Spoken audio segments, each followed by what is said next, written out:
en Afrique. Au contraire, elle s'est souvent positionnée comme un allié des luttes anticoloniales, notamment pendant l'ère soviétique. Aujourd'hui, cette relation se poursuit sur de nouvelles bases. Vladimir Poutine a récemment déclaré que la coopération avec l'Afrique est une priorité constante de la politique étrangère russe. Pourquoi? Parce que l'Afrique est un partenaire stratégique. Par exemple, aucun pays africain n'a soutenu les sanctions imposées à la Russie après le début du conflit en Ukraine.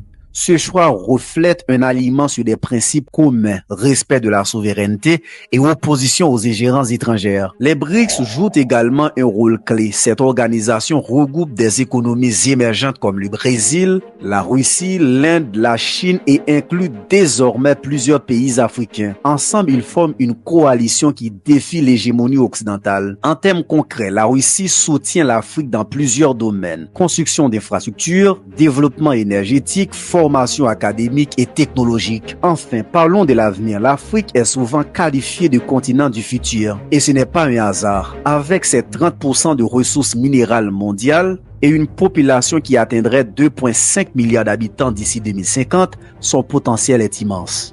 Mais ce n'est pas tout.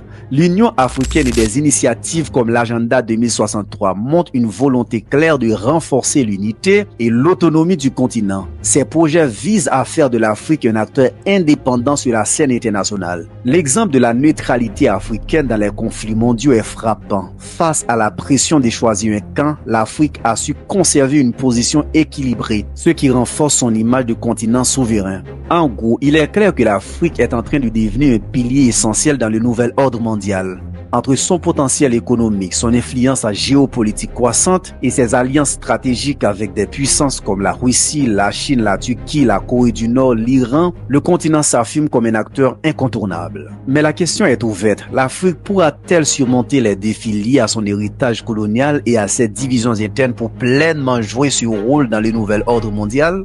Nous attendons vos réflexions dans les commentaires. Likez, commentez et surtout, abonnez-vous pour d'autres questions géopolitiques. À bientôt pour une nouvelle chronique avec Wesley. Ciao!